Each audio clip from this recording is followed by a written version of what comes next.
between this and the employee who stole millions of dollars from the Jaguars and then used it to bet on games, the Jags legal team is working overtime right now. I do not envy their position one bit.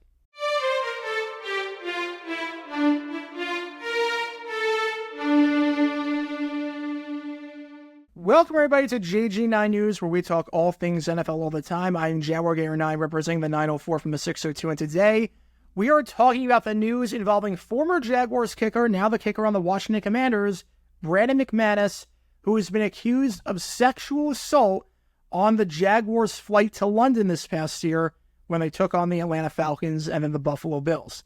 There are two women coming forward and alleging that Brandon McManus sexually assaulted them on the flight. They were working as flight attendants.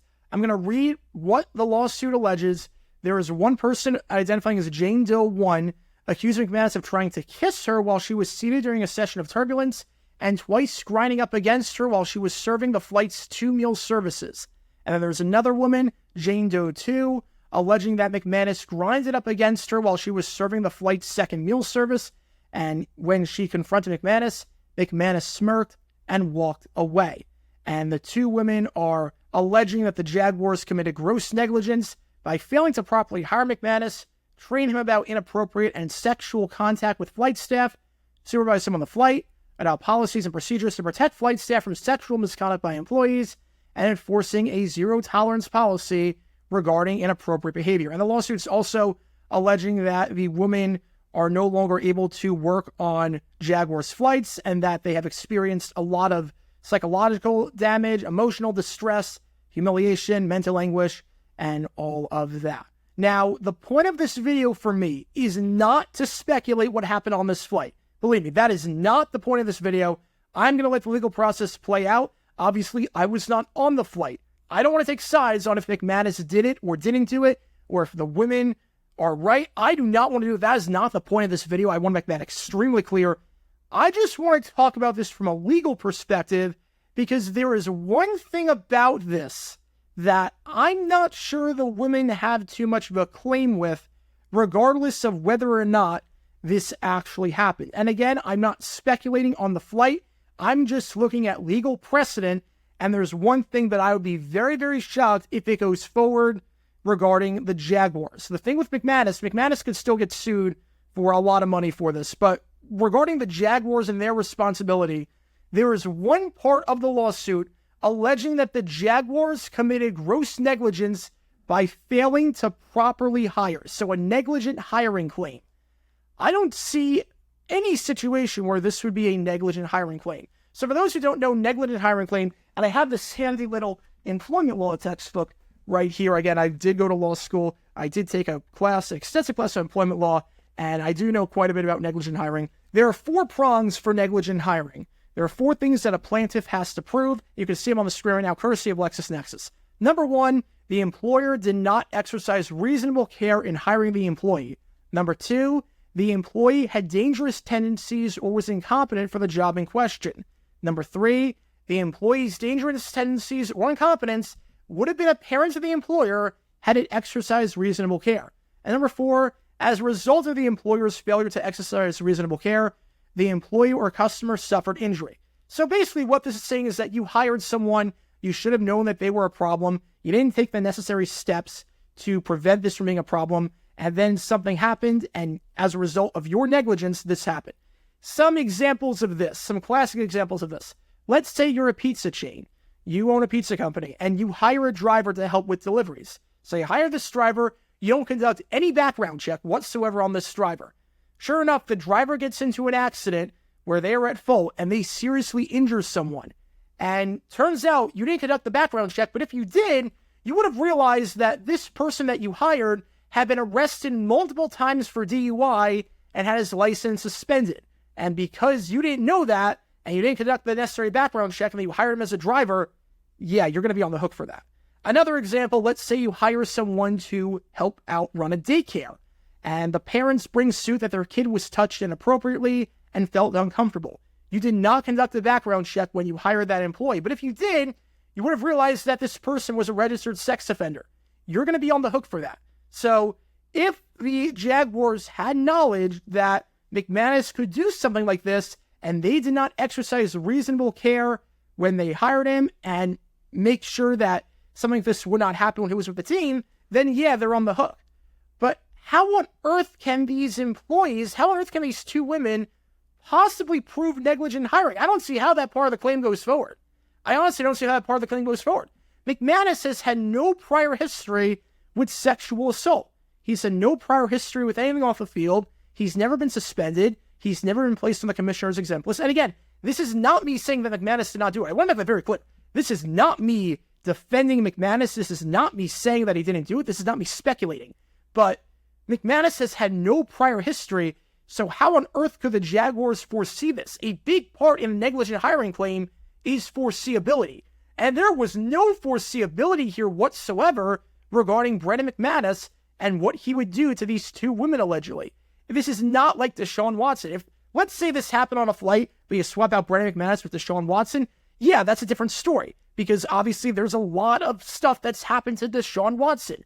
You make sure that he can't do something like this on a flight. You make sure that a male flight attendant attends to him and not a female flight attendant. You don't give him an aisle seat. You have someone watching him at all times. There's a lot of things you can do, but with someone like Brandon McManus, who has no prior history, how could the Jaguars have reasonably foreseen something like this from happening? And there is some precedent. It's not binding because this took place in California. This is the Supreme Court of Colorado ruling on this case, so Colorado law does not bind Florida law. But there was a case called Keller v. Coca that we did learn about in employment law from 2005. If you want the citation on that, it's 111 P3D 445. And again, this case took place in 2005. And the facts of this case, all I'm saying is that if, in this case, the court found that the employer was not liable, then I don't see how on earth the Jaguars can be found liable for this. So here's the facts of this case, Keller v. Coca from 2005. There was an employee by the name of Uzan. Last name was Uzan. And he was an employee of a dry cleaning business that was owned by Keller. Now, Uzan had keys to the facility, so he could go to the facility whenever he wanted to.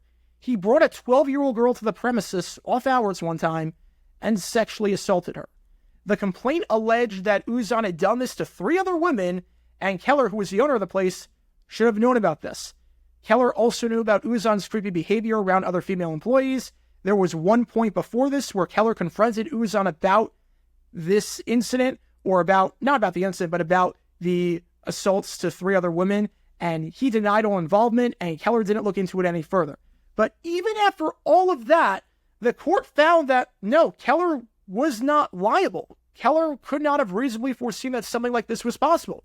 The court found that there was no evidence that linked Uzan to sexual assault of a young girl, and that he would violate the employee code of conduct by bringing her there. It was not reasonably foreseeable that an employee who created a sexually hostile work environment would then abuse his access to the premises and take a young girl with no connections to the business to that place of employment for the purposes of committing a sexual assault. For a duty of care to exist, there must be a connection between the employer's knowledge of the employee's dangerous propensities and the harm caused. Now, personally, for me, I don't agree with that ruling whatsoever. I vehemently disagree with that. You give an employee keys to the business, he's already shown behavior that you knew about, you didn't pursue the matter any further, even with the knowledge that you had, you let him keep his job, and yeah, I think something like this could reasonably be foreseen to happen. But if Keller wasn't liable for that, and again, it's not binding because that was the Supreme Court of Colorado, and obviously Colorado law does not bind this McManus case, but if Keller was not liable for that, how on earth can the Jags be liable for this when there's zero prior history with McManus? Again, the court held that in a claim for negligent supervision against an employer, the plaintiff must prove that the defendant knew his employee posed a risk of harm to the plaintiff, and that the harm that occurred was a foreseeable manifestation of that risk. I don't know how you can say that the Jaguars reasonably foresaw that McManus could do something like this to 2 women, considering the fact that he is 32 years old, he has a wife, he has been in the NFL for a decade at this point, and he has had no prior history with sexual assault. If he had done this on a prior flight, if he had done this in previous years with other teams, if he had a criminal record, different story. But the Jaguars could not have reasonably foreseen something like this from happening. So again, The case itself regarding McManus and the two women, that part could still go forward. But I don't see how on earth the women are going to win the case against the Jaguars, because what they're alleging, the precedent for it is not on their side whatsoever. And as you know, courts, they make their ruling off a precedent. They make their decisions based on what's happened in prior cases. And just about everywhere, a negligent hiring case, the 4 prongs, the biggest one is that the employee didn't exercise reasonable care and they had dangerous tendencies. And you can't possibly say that with McManus. You can't possibly say that the Jaguars did not conduct a background check whatsoever on him. And if they did, they would have uncovered something like this and would have uncovered these tendencies. This is not like the pizza chain situation with the driver. This is not like the sexual offender with the daycare. This is a completely different situation. I don't see how on earth the women win the case against the Jaguars. And again, maybe this did happen. I am not speculating whether or not this actually happened on the flight. I was not on the flight. This is not me defending McManus. If he did this, he should be kicked out of the NFL and banned for life. I have zero tolerance for that. I just want to make that extremely clear. I'm looking at this from a legal precedent, and from the Jaguars' perspective of things, McManus would absolutely be held liable if he did something like this. I just don't see any situation whatsoever where the Jacksonville Jaguars themselves would be held liable. So that's where I stand on this. I think that part of the case will get thrown out, and I don't think that part will go any further. I think the Jaguars will allege, look, we had no knowledge. We could not have foreseen anything like this from happening. He's had no prior history. We are not liable whatsoever for this, for negligent hiring at least. We're not liable for negligent hiring because you can't possibly say that based on all the facts here. But what are your thoughts on this situation? Not in terms of whether or not McManus did it or didn't do it. I don't want to speculate on that. Again, that's not the point of this. But what are your thoughts? Do you think the Jaguars could be held liable for negligent hiring? What are your thoughts on the Jaguars being involved in this lawsuit? Let me know your thoughts in the comments down below. And that is going to do it for this episode of JJ9 News. Be sure you like and subscribe. It helps the channel out a lot. And be sure to check my main channel, Jaguar9, where we talk all things NFL history all the time. Until next time, this is Jaguar9 signing off. And as always, go Jags.